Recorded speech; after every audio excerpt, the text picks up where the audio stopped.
about innovation. She has headed up a large number of innovation projects. She has worked with the Ministry of Information and Communication Technology for Uganda, and she is always happy to support innovators. We're glad to have you, Miss Nuriat. And right next to her is uh, Mrs. Maureen Kahima, who has her first degree as a Bachelor of Arts in Social Sciences from Makerere University and holds a Master's of Arts in Counseling Psychology. She is presently working at Mbarara University of Science and Technology as the Senior Warden, and we are very glad to have her. And I think we're going to go fast forward and go ahead and ask uh, ask you to introduce yourselves, give us a brief background, whatever it is that you would like to tell us in your introduction to help us get to know you more as we continue to explore your stories to be inspired more and more. Thank you very much.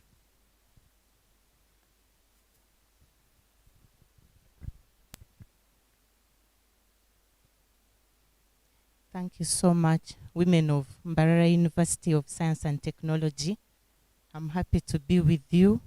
I'm happy to be with you in your career development, and I become so happy to be associated with Mbarara University of Science and Technology on Women's Day. I am Deborah Kakurima once again. I work as the faculty administrator of Faculty of Business and Management Sciences, and basically I report both to the academic registrar and to the university secretary in my normal duties. My brief background of my study, maybe I start with secondary school. I'm an old girl of Maryhill High School, then Kololo High School, and my first certificate, when it is career development, you're saying you're fearing. Fiona, don't fear at all. My first, my first qualification was from National College of Business Studies, Nakawa, which is currently MOOPS, and it was a certificate in stenography. And I added a diploma in business studies with information technology from Uganda Communications Institute of Information and Communications College. Then I added a degree in secretarial studies and office management. And all along, I have a rich development of my career. I grow from post to post, and I still hope that the sky is the limit, because in my career today, still I have a top way to go. So it depends on the way I'll perform and how the university will promote me. And ARA is here. I work through her office. There are so many posts in her office. She only needs to say yes. Deborah should grow. Thank you so much. Thank you, Mrs. Deborah.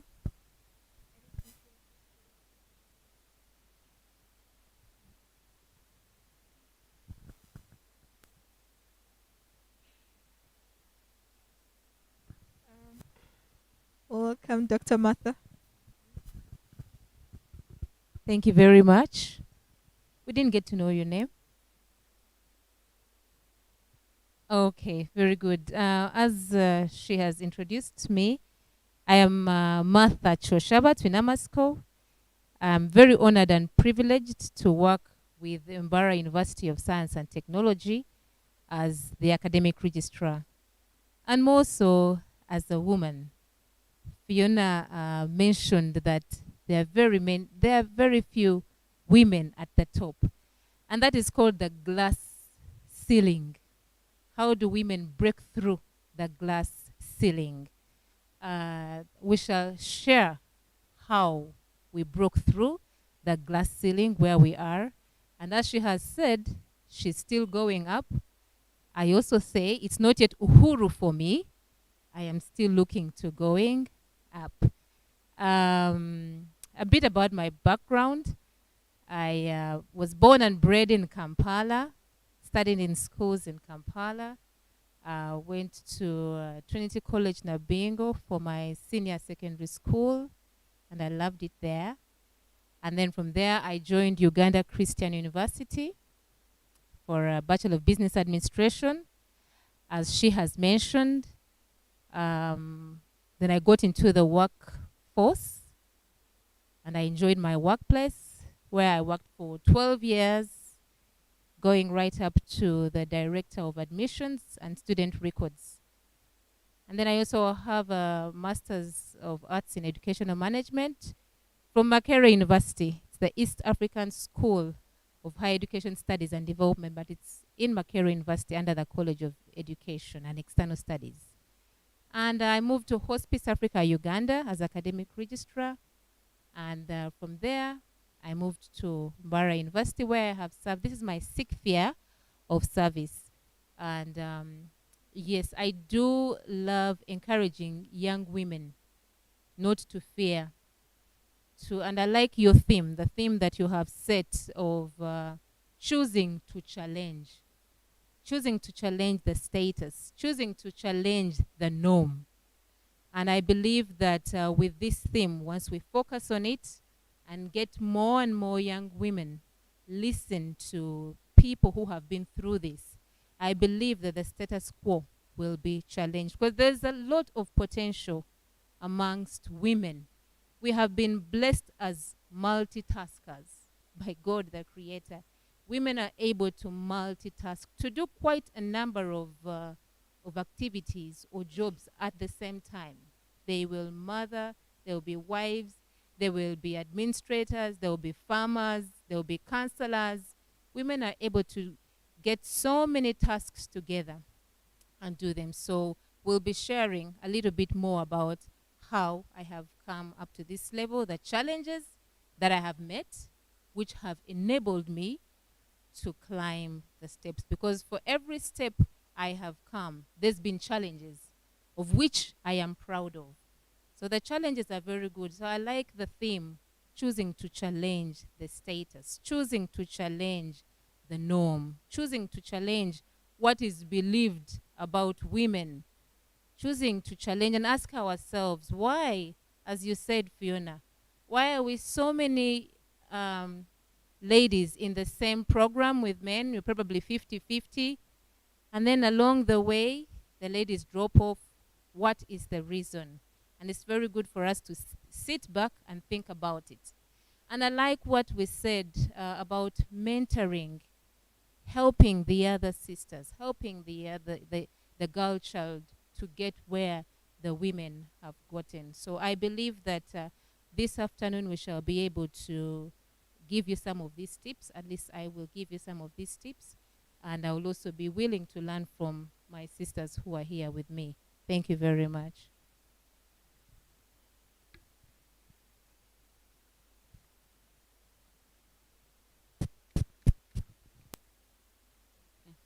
Thank you so much. Once again, my name is Nambogo Nuriat. I'm the Research and Grants Manager for Camtech Uganda. Camtech is the consortium for affordable medical technologies. I would like, first of all, to thank you for giving me this opportunity to be part of this team. Aside from being a Research and Grants Manager, I also do coordinate the program activities. We have a number of projects that are under Camtech as a program. So I do also the coordination of the activities and then the finances, and so it's quite a number of activities that I handle in there.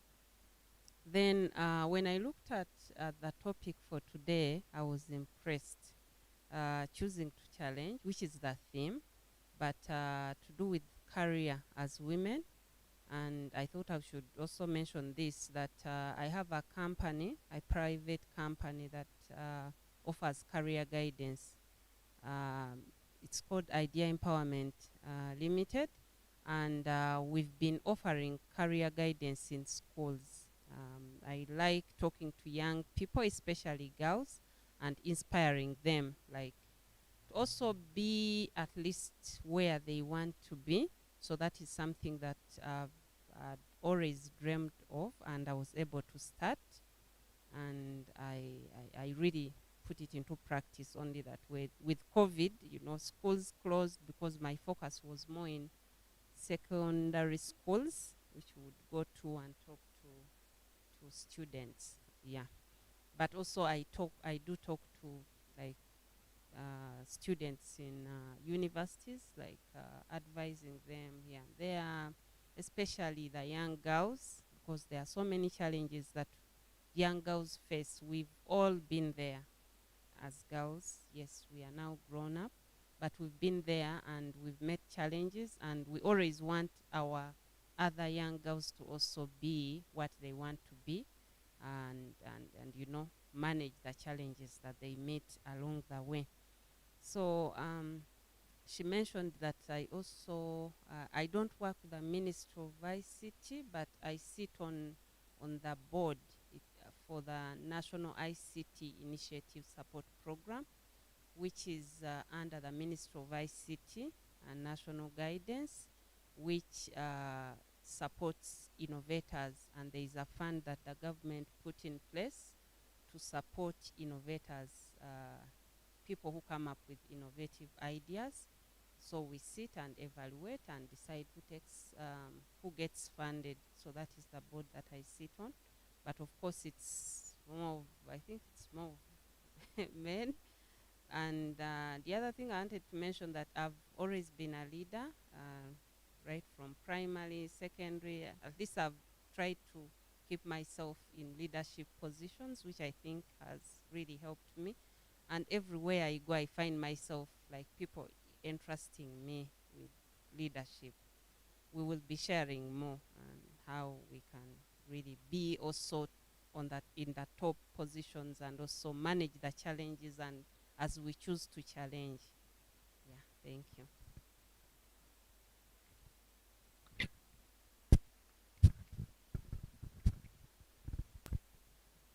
Yes, thank you so much. Before I introduce myself, I want to thank the organizers. I want to thank Fiona and your team. You've done a great job. And I wish we could clap, because yes, Fiona, I was telling Martha here that Fiona has a lot of energy and very, very committed. If she says she will do something, trust her, it will be done. So Fiona, thank you so much. And I want you to keep that energy with your team, because it's that energy that will drive you to be where you want to be. Well, my name is Maureen Kahima. I grew up in a village. My bigger part was in a village. My parents worked a little bit, but my father got early retirement and took us to the village. So from around P4, I lived in the village. So I'm actually a village girl from Shema district. So that's why I completed my primary education. Then I went to Chebambe. Chebambe is in Poto. I completed O-level and went back for A-level and went to Makerere. Makerere University that time was still the only public, or the only university at that time. So I joined Makerere. I did a Bachelor of Arts in Social Sciences. And that time, I wanted to be a teacher. So I actually did teaching subjects. I studied economics and literature.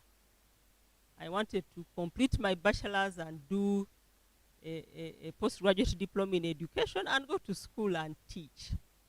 But along the way, I got a job with TASO. So when I joined TASO, TASO trained me. I got the HIV counseling certificate. So when I was there for about 4 years, in my mind I was like, I think there's more to counseling than HIV. So an opportunity presented with Mbarara University. They wanted counselors that time the hospital was still attached to the university. It was a teaching hospital. So they wanted counselors for the hospital.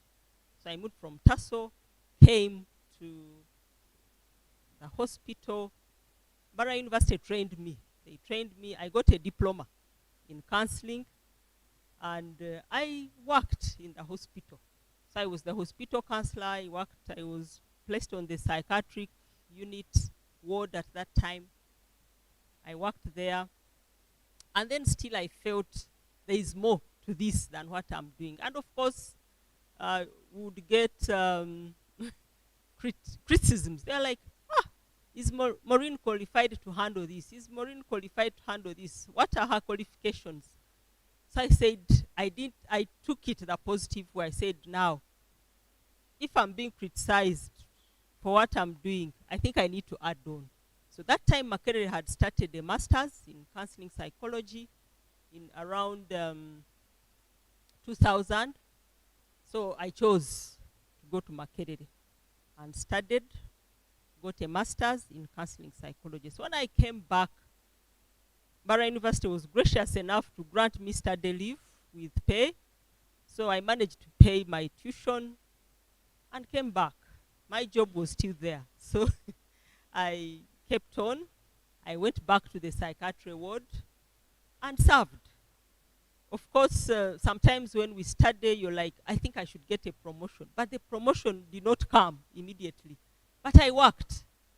I worked until the right time came. And I got the promotion to the current office as the warden. So I was reassigned to the Dean of Students' office from the Department of Psychiatry.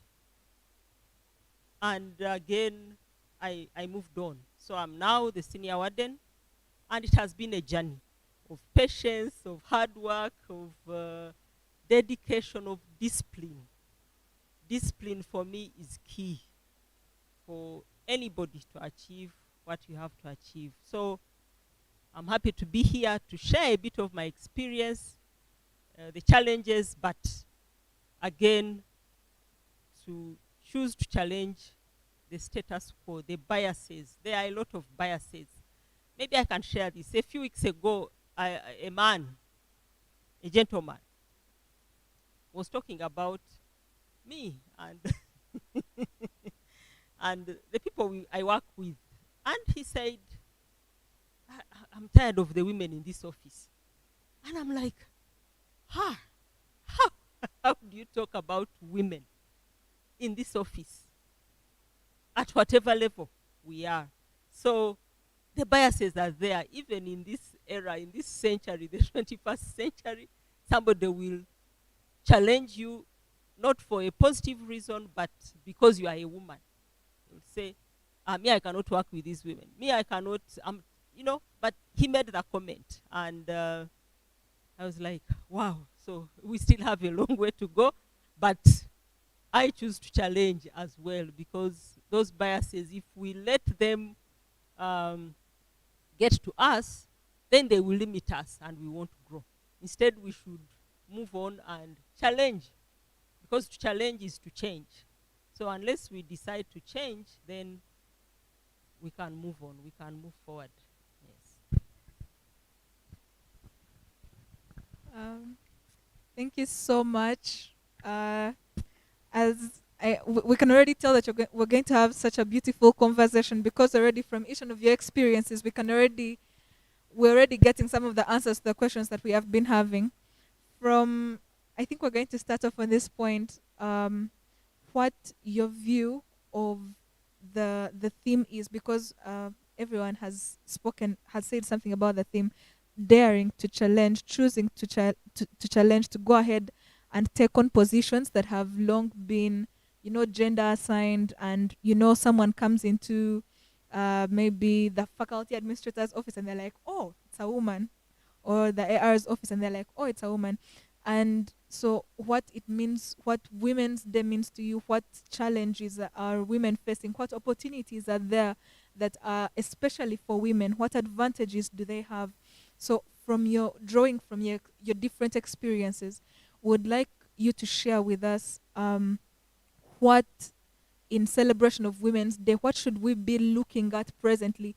Where are women going career-wise? During this celebration, what are the emerging challenges? What are the emerging opportunities from presently where you are and from what you are able to observe, especially in the institution that we are in? And then also, coupled to that, hopefully that it won't be a long question, but we are so glad that in trying to find female professionals, we were able to find some at Mbarara University of Science and Technology, because there are organizations where if they tried to look for female professionals, they might not even find any, that they would have to bring in people from the outside. So also based on that, as you expound to us on what women should be looking to, what are the present challenges, what are the present opportunities, and how you've been able to overcome them. Also, if it's possible, give us a bit of the institution experience of women professionals in these government institutions, such as universities.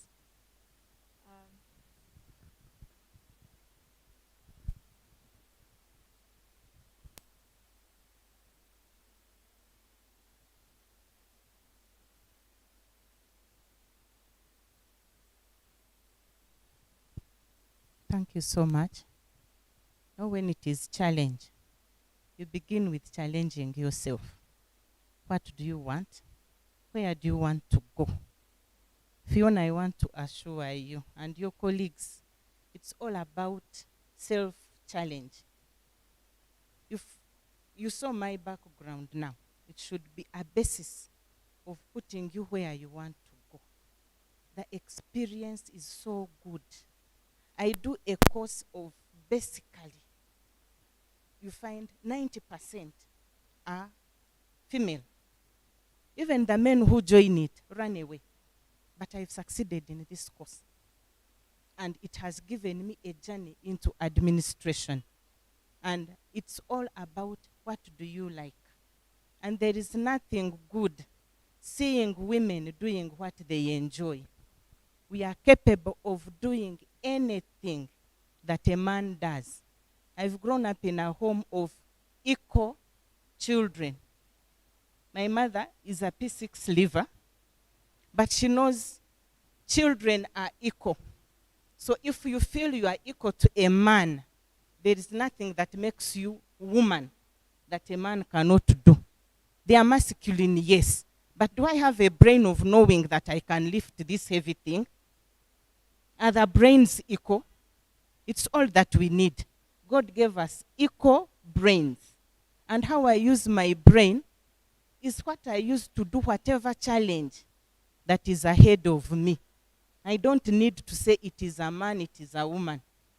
Fiona, we've walked a journey together. We get challenges in office together. Do they need a man? I'm happy you are saying no. So don't say I'm a woman, I cannot do what I have to do because I'm a woman. There is nothing interesting to me seeing a woman doing what they enjoy because they are women.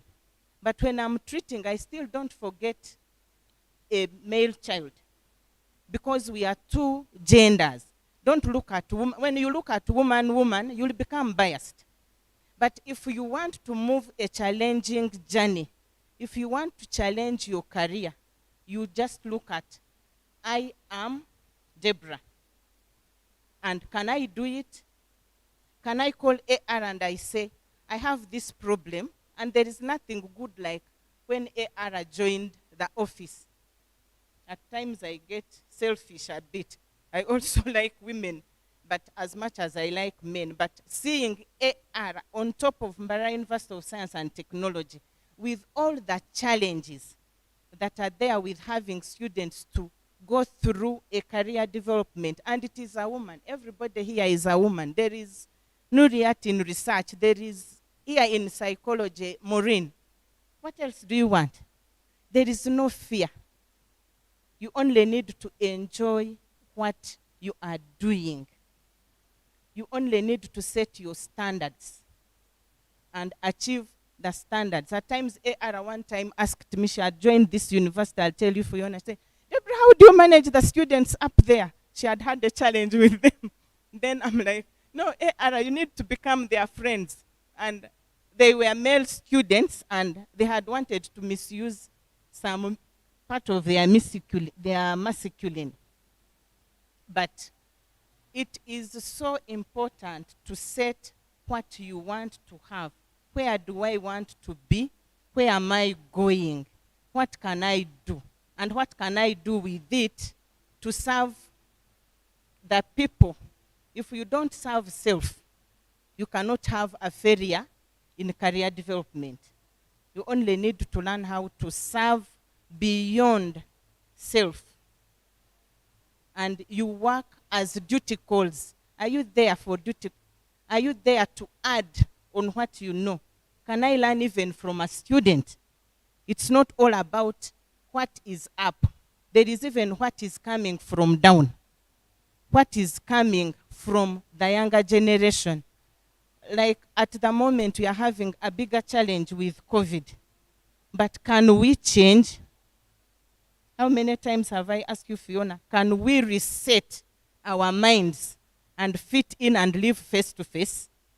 And can we get there? And we are getting there. So career development, I'm looking at it that we only need to reset our minds for every challenge. And you can only grow from a challenge. And it's what will give you an opportunity to develop. And you don't have to say, I'm seeing people selling juice. That is their choice. I think that is their choice. And we are saying you should look at bigger things. Can I think big?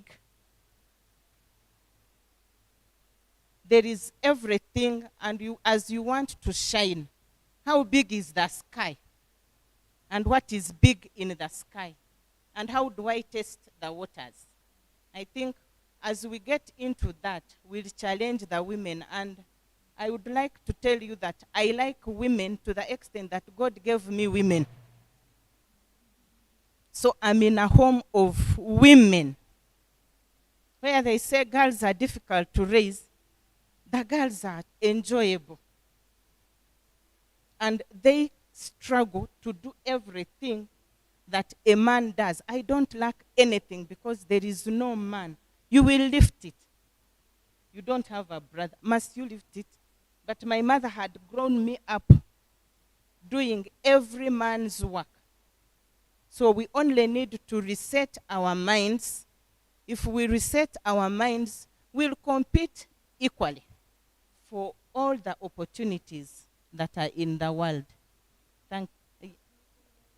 Yes, please. So I think there are two things I've noted from both your speeches. You keep mentioning the role of your parents, of your mother in shaping you to how you are.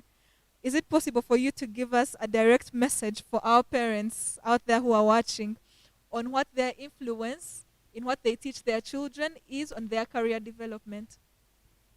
Dear parents, enjoy the girl child like you enjoy the boy child. They can do everything that you assign them.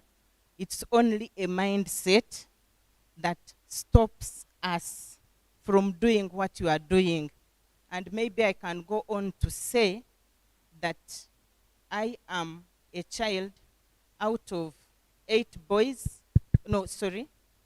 4 girls, 4 boys. We lost our father at a very tender age. I always enjoy what God put in me.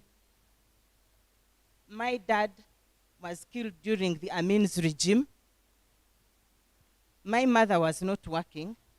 We went to the village. We are living in Kilembe, it's where my dad was working. Our firstborn was in S2. Our lastborn was 2 years. My mother has managed to raise 8 orphans. And she has managed to get 8 degrees in her home. And we do all the work from the garden to the office. And every time she would tell us, do what you want to do, but always be good. So I carry being good in what I'm doing. And here I am. I'm a woman, raised by a woman. What good thing can I say on a woman? Why should I fear that there is a man? And at the moment, we struggle with both the boys. And we always say, okay, you put what you want to put on the table and you see what you have. So it's how we go back now to give our mother. So we challenge the boys. What do you have that you can put on the table? So the competition, I may say, or the career development, or whatever we grow, starts from home. You empower the girl child from home and through school. And I think even when you are on my desk, every time there is nothing, boys or girls. And I always tell them that I push the girls so much. And Fiona, you are aware that I push girls so much. And when I have a girl leading a class and I'm like, it's like me. And I'm like, yes, there is this woman. And when it came and it's like, yes, it is this woman. It's all we need. We are equal. We only have a difference in the masculinity that God gave us. But the brain is the same. Thank you so much. Thank you for your story. I have really liked it. I've been working with her. She's hard. She's hard on ladies. You come and she's going to push you. She wants you to be hard on her too. When she chases you and you go, tomorrow she will call you. She tells you when they chase you, still come back. Because after all, you're the one benefiting from it. You get? So she's really a good mother. She has mentored us. For us, we've been working with her. Probably me, because I am the class president of our course. It has been hard. I remember when I stood up, being a class president, some gentleman from Untitled school, kind of like, no. How can I be led by a lady? I was like, okay. So I felt like so small. Felt like, really, could I go far with it? What can I do? So it is usually hard for us, but we want to try to maintain it. We want to be in those people that other ladies would look up to. She has been talking about setting our own standards, what we want to be. Most times, like when we come into university, I wanted to be an accountant because I used to see those ladies very smart. I just admired them. You find an accountant very smart in a suit. I was like, wow, if I be an accountant, then I'll have certified myself. But usually when we come to campus, we have standards, but there's a lot of challenges. You sit in a class, you want to lead a discussion where you have males and females, but the time you want to speak, the gentleman speaks first. You're like, oh, maybe they don't want to hear what I'm saying. So I'm thinking, what could you tell us, ladies, young ladies, what can we do to focus on those standards, to make sure we achieve whatever we want? If you came, you want to be an accountant, how can I do to make sure I read hard and become one? Because it is too challenging to focus on our careers. We come here, we want to be this, but in the middle of it, you're discouraged by whatever you face in the university. It is a free-range university. It's like us farmers. Before, it was a free range. You leave your cows to move, whether it gets lost or not. So it is a free-range university where we are misled by any single mistake. Any single mistake. You come, you're focused, but because you're coming from high school where they don't allow you to move out of the gate, so you're excited to get to know everything that happens. You have that urge of knowing whatever that is happening in this world, in the best clubs. You want to be there. You want to know what happens to a club. So in the long run, you get off track. So what could you encourage young ladies to make sure they keep on their track? Because we want to be that, but still, it still fails. We've lost a lot of ladies out of the university. It's always challenging if you lose focus. You only need to focus and remember the purpose that brought you into the university. I think I can only summarize it like that. You only need to focus and remember the purpose that brought you. But if you lose those two, you'll get lost in the wilderness. And at this point, even when I'm working, I bring myself. So it's the beginning of finding yourself. Your parent is not there to tell you what you're doing is wrong. Even as we orient students at the beginning of their course, we tell you it's freelance. So you only need focus. And when you focus, you'll always remember that you came in for a degree. You must go out with the degree. The academic registrar, what I normally tell you is, the academic registrar has given you a number, your registration number. That number, if you don't take the degree, it remains blank. And by the time she's admitting you that every registration number is entitled to a degree. So you only need to have two things I'm telling you: focus and purpose. Because even when you complete, you only need those two as to summarize your life. Because you have to always focus. Even when I'm in office, there is always a target to meet. Every other time there is a target. There is a target that I must fit in to have the cycle of the university ending. If you do your exam, it has to be produced to the academic registrar's office. And from there, there is a target. So always you keep focused. You have to remain that this is time binding. Your degree is 3 years. Now, if they sent you to the university and you go to a club, are you in the right path? That is your other business. If I came to work, even work you can be distracted by them. Finding me in my office is focus. Because I can as well choose to go out. I come, report, sign in the book, I disappear. AR calls me, I'll say, yes, I'm working on it. Madam, I'm working on it. Madam, I'm working on it. And it doesn't come. So I have to fit in the purpose of the university. So young women, as much as we have to get our other social life, that one is aside. And life doesn't end by the way. Even if you go to the club, even if you go to church, even if you go anywhere, the purpose at Mbarara University of Science and Technology is your degree. And you have also to mind what class of degree are you taking. Otherwise, you will divert. Thank you so much. Wow, thank you for the story. It has been too grateful. Thank you for sharing with us. I am urging the ladies watching us to really focus. Let's do what brought us in this university, and we are challenging not to go to clubs this time. Wow, I'm going to welcome our biggest mother in this university, the AR. She's an inspiring one.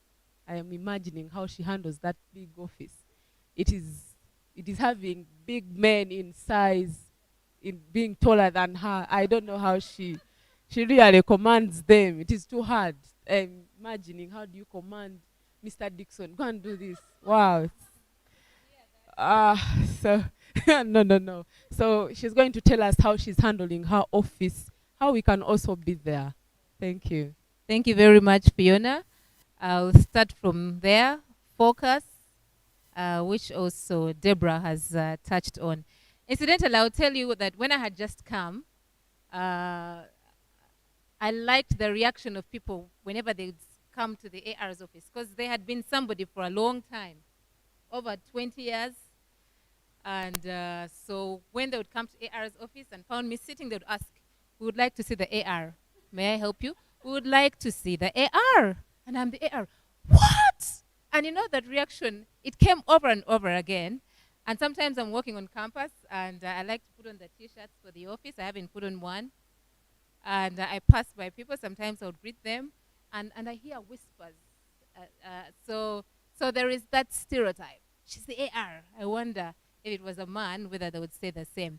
But that is also good, because for me, it encourages others to say that if she, not so big-bodied, can be there, not so very old can be there, then we too can be there. But let me talk about focus, which she has talked about. And I brought something to illustrate focus.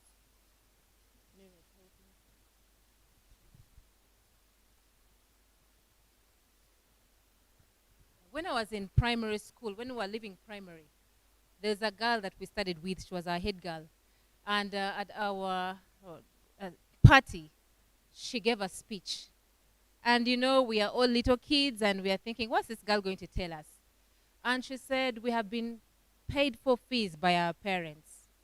That teachers have done their part. They have taught us, although with canes. During my time, there were lots of canes. That teachers have taught us. The school has created an environment for us to study. And she looked at us and she challenged us. And she said, the ball is now in our courts. And it is up to us to set the ball rolling. In other words, focus on the ball that is before you. I don't know whether you can see this little golf ball. Can I hold it? I need to hold it without the mic. Okay. So you see this little golf ball. I also, I think 6 years ago, I tried to venture into sports. I'm not such a sports person, but I tried to venture into sports. And this was the sport I ventured into, golf. And the man who was teaching me, the coach, said, focus on the ball. Keep your eyes on the ball. And when you keep your eyes on the ball, you will hit it off the tee. This is called a tee. And every time I thought, this is easy. I'll just hit it. But every time I looked at the ball and my mind went off the ball, I would miss it. I would literally miss it and always hit the side. But every time I focused on the ball, I hit it. And I want to say that that is so with life. And for us as women, as she has said, when we focus on what we are called to do, for example, you are in front of us and you are students. When you focus on what brought you to the university, to get a degree, as she has said, and you don't lose your attention into many other things. There are many other things that will be thrown at you as a student. There are many other things that are thrown at us as women in leadership. But once you keep your eyes on the ball, once you keep focused, then you will get through the challenges and you will get that degree. And it doesn't matter, as Fiona said, when she wanted to stand as a class president, and the guy from Untitled said, you still have to keep focused on what your goal is. She talked about being focused on her job. I am the AR here. And there are so many things they know that could distract me, including friends and including those not so very good friends who would distract me. But if I stopped and decided to settle all the scores with the friends around me, I would lose my focus. So we must focus on the ball. There is this thing on WhatsApp that went around at some point, and it made me laugh so hard. And there was this little boy, he was playing baseball, and the father was saying, keep your eyes on the ball, and he'd put the ball here. And the father told him, no, keep your eyes on the ball, and he'd put it here. But that was very good because that child was really following instructions. So as young women, as women in the workforce, we must focus on why we are where we are. That distractions are very, very many. And I think for me that has been very helpful to me. But as Deborah also said, even as we focus on our goals or on the reason why we are where we are, there are challenges that come our way. And I still brought an illustration of these challenges and how do we make good out of the challenges. Help me again, sorry.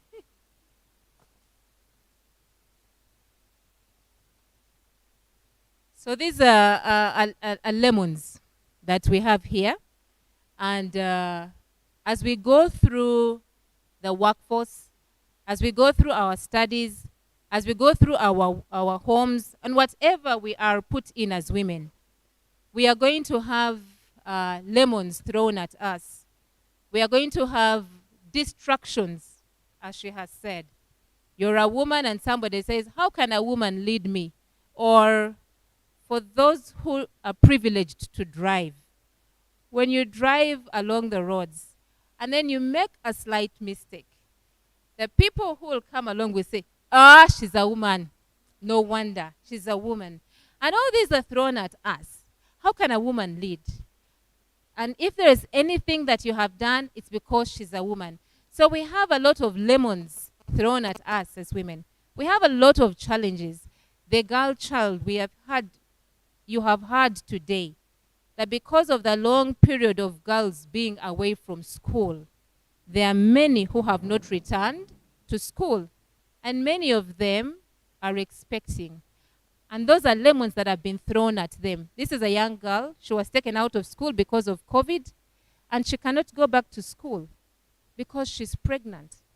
But my hope is that the mother of that girl, the father of that girl, will help her to take that lemon that has been thrown at her, to make lemonade out of it, to come back to the school in spite of the fact that she's dropped out because of pregnancy. And those are some of the challenges that we women face.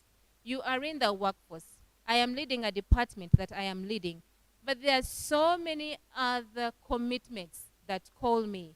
I am a mother, I am a wife, I'm an auntie, and I've been trying to study, and then all this health around us. So there are so many challenges that are thrown at us as women. I don't know what challenges you have.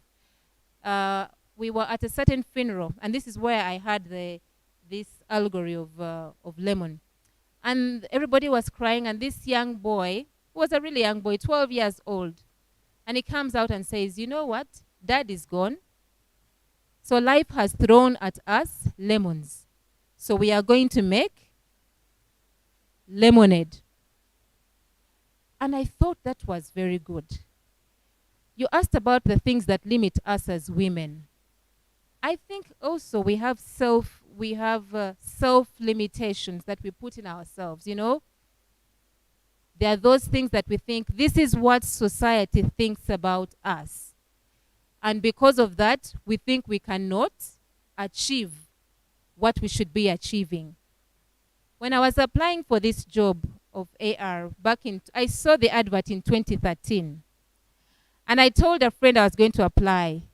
And a friend of mine laughed at me. And she said, Martha, you don't stand any chance of getting that job. And I'm thinking, why? And she said, that's a big place, you cannot make it, and then there is a lot of politics. And I said, but why not? I will have to try to do it. And so she was a friend of mine and very well-meaning. And so she threw these lemons. What lemons did she throw at me? Lemons of discouragement. You cannot make it. There has been an old man who's been known for very many years. You cannot go and compete there. But you know what? I made her lemon into lemonade. I wanted to challenge her. And so I said, I will apply for that job, and I will prepare for that job, and I will get that job. And I didn't know anybody. I did not know anybody on the panel. I did not know anyone at all. But I determined. And so what am I trying to say? Let us not limit ourselves. Do not say that because that job was manned by a woman, because that job men have always been there, or we are always told, when people advertise for government jobs, you can't get them. You must know somebody. Those are self-limitations. Do not limit yourself. The Bible says, I'm Christian. As a man, as a woman thinks in his heart, so is he. Do not limit yourself. Friends may limit you. Well-meaning friends may limit you. But what about you? Tell yourself, I can do it. When 3 years ago, I embarked on a PhD. And my friends told me, how can you lead this office? And then you go into study. You are going to lose one of the things. Maybe the office, maybe the family, maybe this. But I purposed in my heart I was going to go study for this PhD. Of course, I was going to lose sleep, and I really lost a lot of sleep, but I knew what I wanted. So you must determine. And as we said, the theme is very good. Challenge yourself. Challenge yourself. When people laugh at you, use it as a stepping stone. And I'll conclude by saying this. When I was in senior 6, I studied so hard to get to then. This was 96, 97, back then. And we had Makerere University, as she talked about. And then we had, I think MAST had just started, but it was mainly for medicine. And then we had IU, Uganda Matters University. And then UCU began in 97. And I did not get the points to take me to Makerere University. And that was quite discouraging because I had studied. I had been so focused. I'd kept my eyes on the ball, as I told you. Unfortunately, I got lemons thrown at me. I did not get the marks to take me to Makerere University, which was very discouraging for me because all my colleagues went there. And so as I discussed with my parents, my mother at that time told me, you know what, I've heard of this university called Uganda Christian University. Why don't we try there? And I said, what I want is to get a degree, so I will go to that place and get a degree. I did not want to lose focus. And so when I spoke to my friends about it, they had already got admission to Makerere. I remember a friend of mine who were taking tea, were taking actually milk, and she laughed. She said, how can you go there? Who is going to know you? What will you do when you come out of that place? But ladies, I want to tell you that challenged me. I told myself, because my friend has laughed at me, I will go there, and I will purpose in my heart to make use of that place and come out as a person who was even better than my friend. And I told her, I'm going to come out of this place and I'm going to be better than you are. And she said, no, you're going to come out. I know you. Long story short, I don't know whether I'm better than her, but anyhow, I was retained there. So I made lemonade out of lemon. For I purposed, as she said, purpose in your heart. Because sometimes we are not always going to get what we plan to get. Do not limit yourself and think, okay, I have failed to get, I am doing this course. I wanted to do the other program, but I was given this program. So I don't matter. Do not put limitations around yourself. Challenge yourself. Let us challenge ourselves as women. Go for that thing which you fear the most.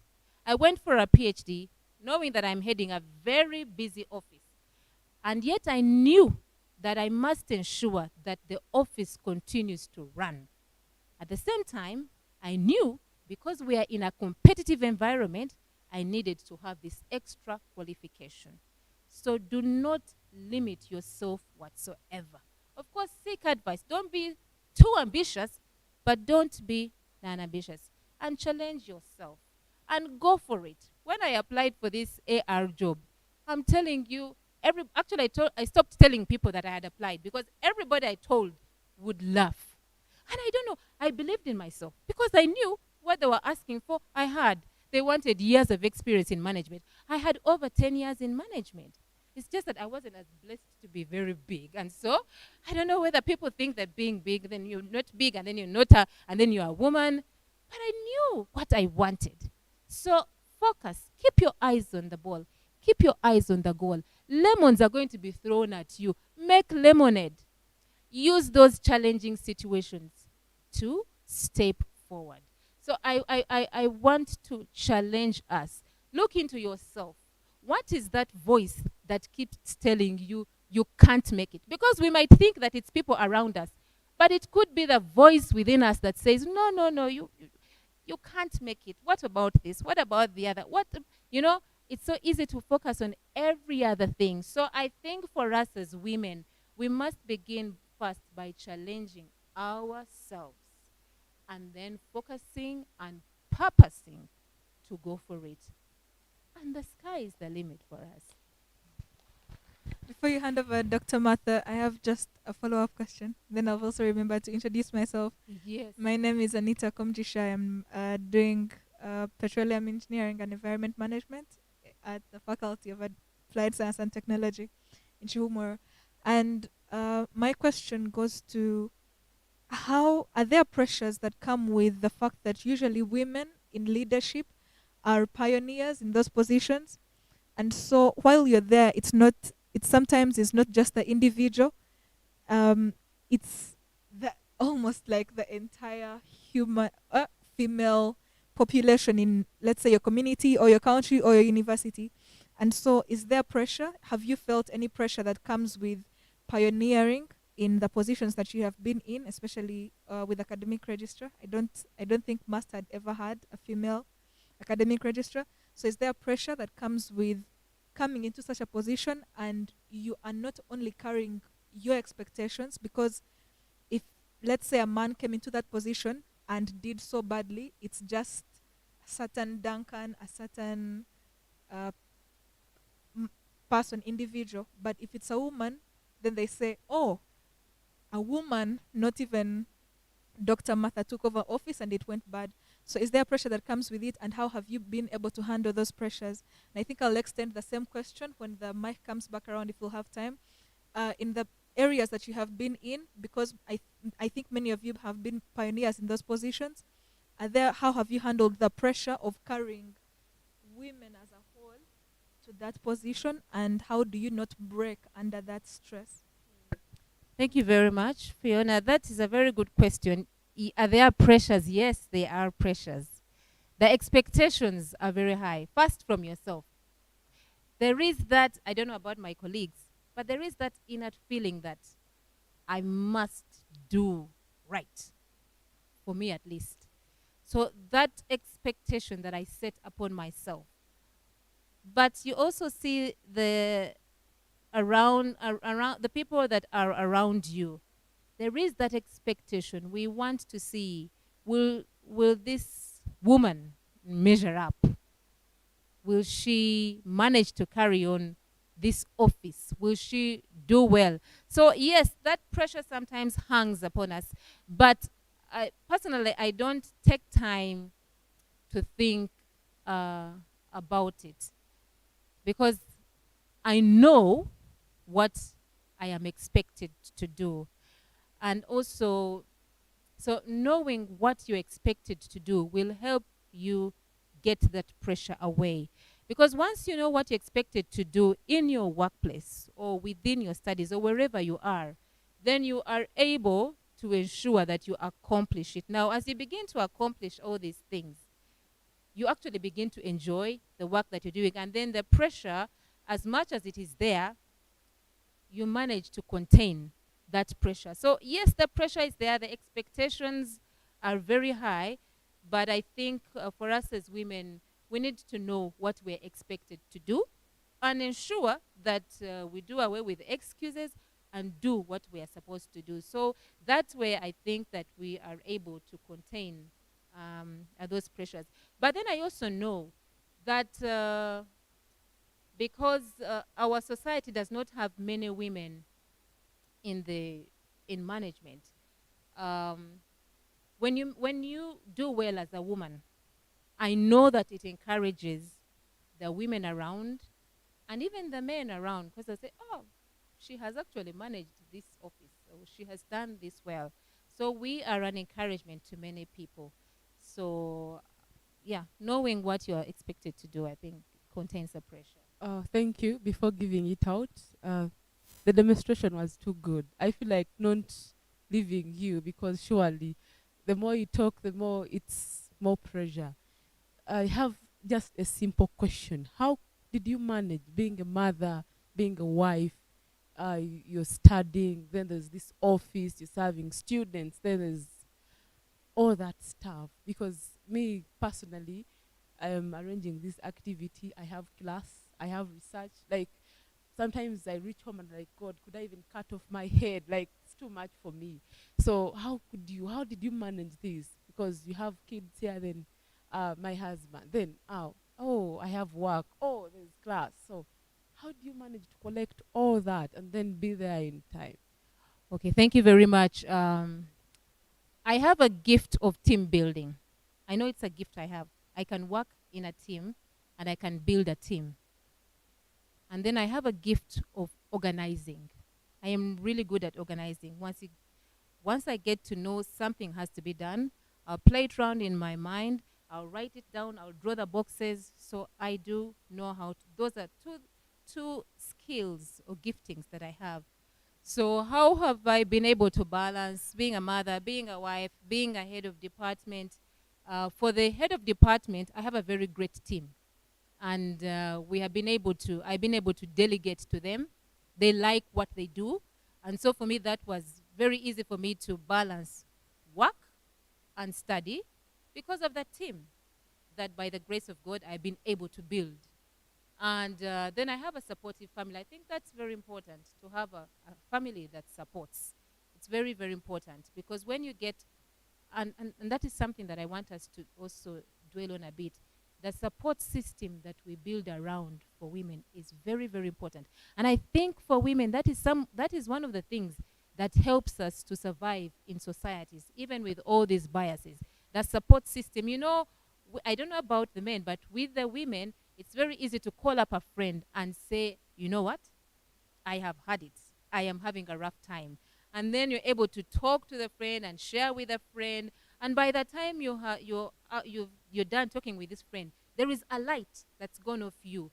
Or we have a group of women who are women professionals, and then you offload and say, this is what I'm going through. So that support system, for me, is very, very, very helpful. The support at home, the support at work, the support also with my sister. But the other thing I also want to mention is reading. Before I leave this mic, I think reading for me has had an impact. I walk with a book everywhere, and I also brought a little book that can encourage.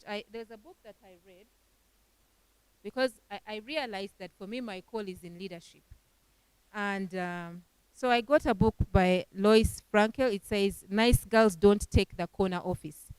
And I read this book, and she's a coach. She coaches women in leadership.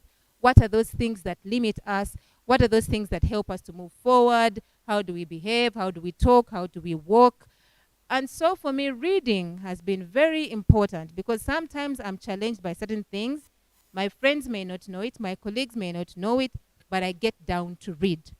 And when you read, you realize, really, the world just begins to open up. And so it's not about just hearing what people say or gossiping around, but immersing ourselves in this book. So for me, that has been quite helpful. So the team building, the support system, and the reading of books, but also my skill as an organizer has really helped me. Wow, thank you for the story. I've really earned a lot, turning lemons to juice, and it's sour, but when it's turned to juice, then it can be, a bit like not too heavy for us. So I think it has been great. I wish we could have a lot of time to engage you. Like, we feel like we need to get more and more from you. Thank you so much. We are going to talk to the research. Miss Nuriat, research is too hard. That's what they tell us. Like, you're going to write a concept paper, you don't know what to do. It's just like a small start you start with. And you're like, oh God, can I even do this? Even more everywhere you go, tell you research. You can't do research for yourself. You can't do research for yourself. Like, it's the trend. You can't do research for yourself.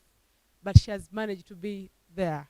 So she's going to tell us how she got to be there, and we are going to enjoy her. Thank you. Thank you so much. I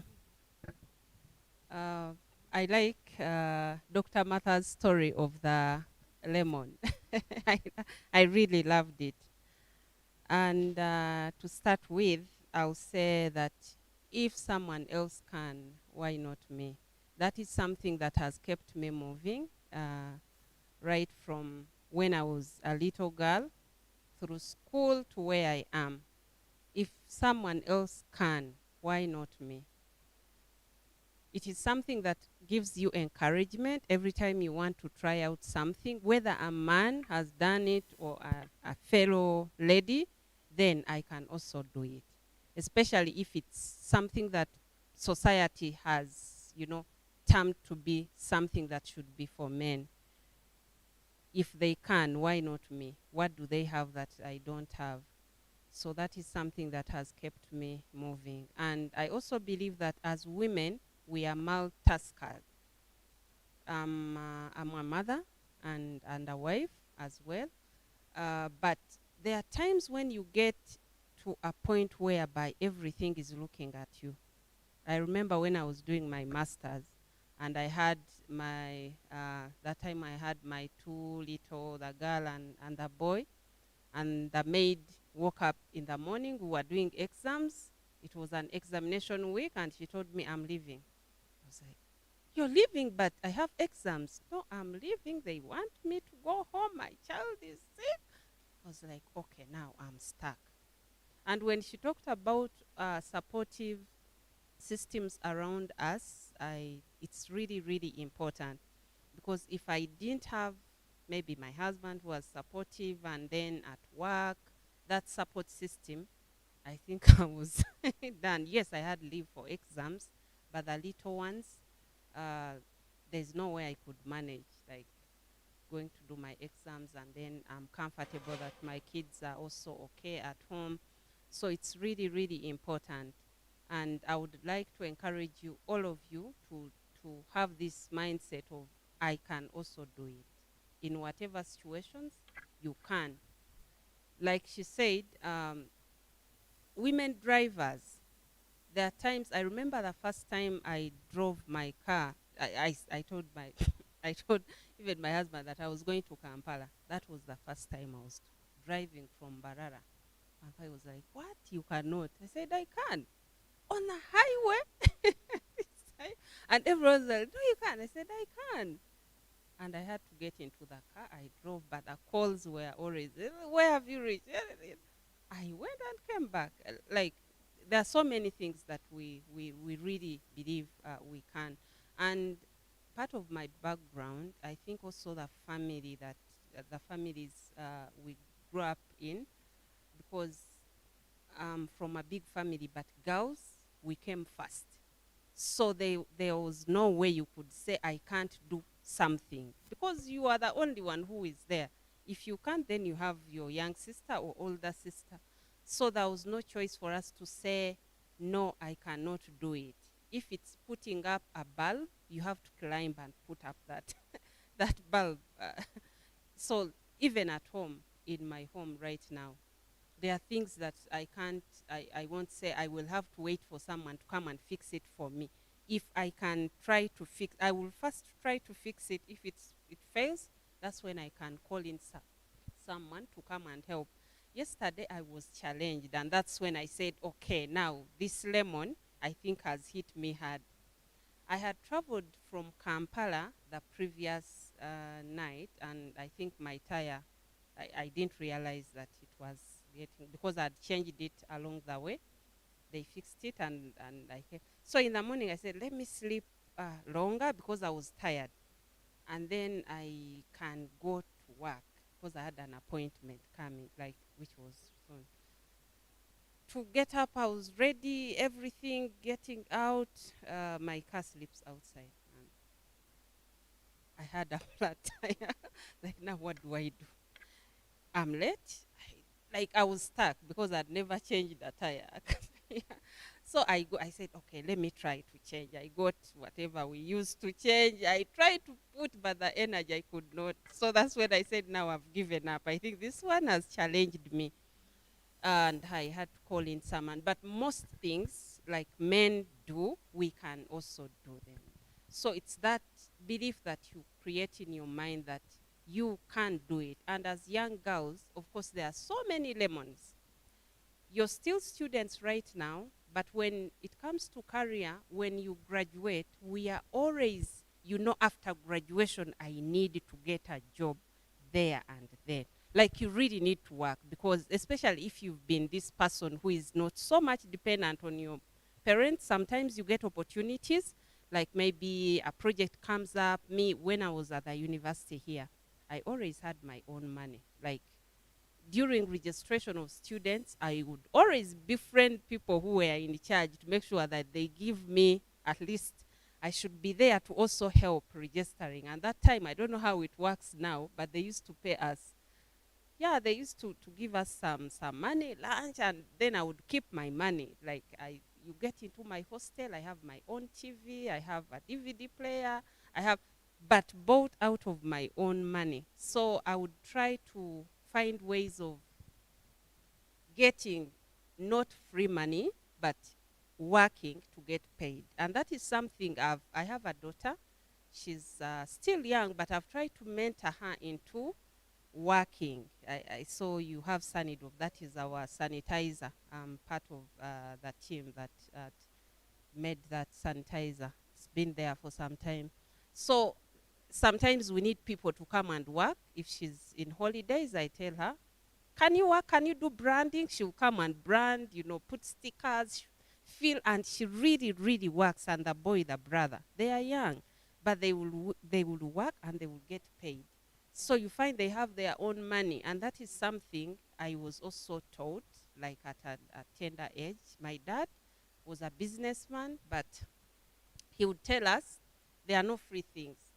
You come, yes, he can give you pocket money, but if there is work to do, work and you get paid, and would get paid because sometimes he would have like, like work that would manage as girls because we were the first ones, right? So, but you work and get paid, and that's your money. It's up to you to decide what you want to use it for. So I would like to encourage girls, the young girls, because there are so many challenges, because like you have so many needs. Girls compared to boys, the needs are many. You need to put on a nice pant, dress up really well, look nice. But how will you get, parents will not provide you all that money, like to buy everything, because you're not the only one, or they don't have all that money to give you to buy the nice things that you have. But if you know there is a way you can find, and there is always something that you can do that can give you money. Even if it's not a job, it can be something out of your creativity. I've seen girls who will, at the hostel, who will say, okay, I can make juice and sell it to my fellow students. And that is because they have time. You will always find time if you want to do something. So you make your juice, if it's not juice, or maybe beads or earrings, something that you can create out of your own. You have a skill, but you have your own money that can give you what you want. Now, when it comes to looking for jobs, there are so many challenges in the job market. I remember the first time, I'm sorry for mentioning this, when I graduated, I was so excited to get a job and start working and, get paid, because that is our dream. Everyone, you're looking at people, ladies you're admiring, maybe they are driving, like they are really working and earning their money. So you also want to get out of the university and get a job and start working. But there are especially men who will want to throw the lemons at you by maybe wanting to put you in a fixed position so that they offer you a job. Those are things that you have to be strong enough to turn down, but you will find those challenges. I don't know about other people, but that is something that at least someone may not tell you direct, but there are people you will see that signs are coming up, and you will have to turn away that opportunity. You have to stand strong and turn away that opportunity, because if you do accept, that means that maybe it will go on and on and on with you, which is really not good. Believe in, if someone else can get this job on merit, why not me? You have the qualifications, you went to school, you really struggled. Why can't you get the job the way other people would get it? Okay? Now, when it comes to working, the environment where we work in, like the work positions, I'm lucky that I've been to places where people respect females, but there are places where you find females are not respected.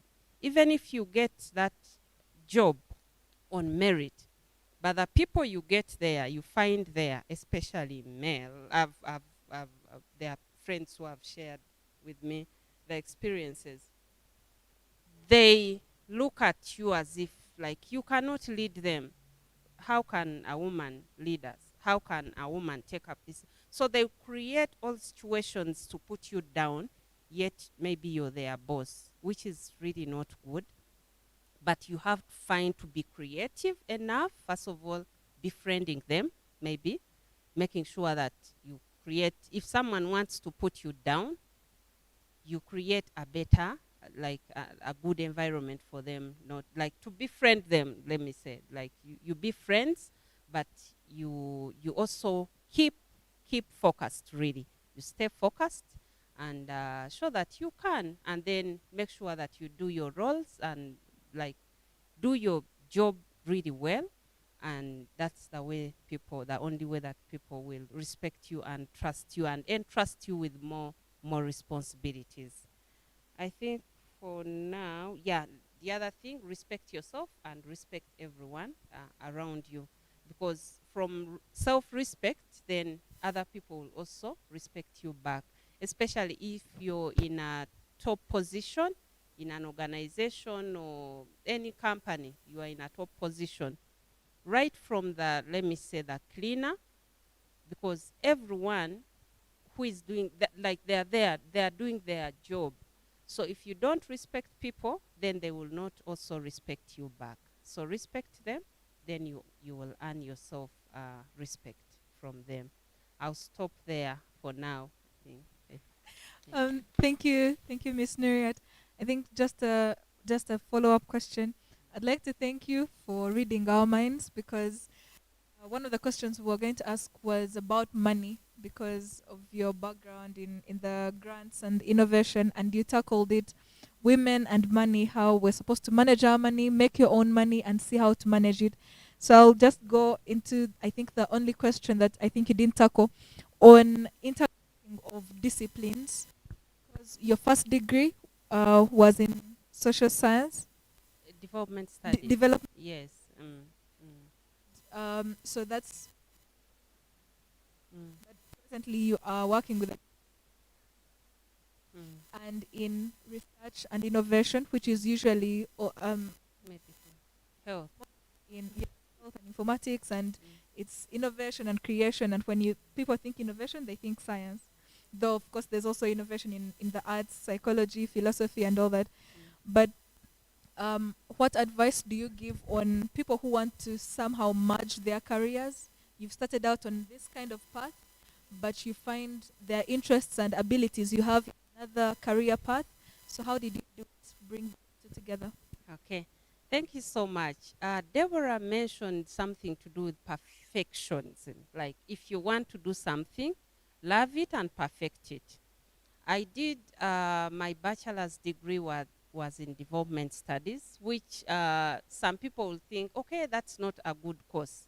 But I believed that that course can take me anywhere. And I focused on it. At first, there is another course that I wanted to do, which I won't mention, but I had to do this. And my dad was happy. He was like, concentrate, do it your best. I know it will give you what you want.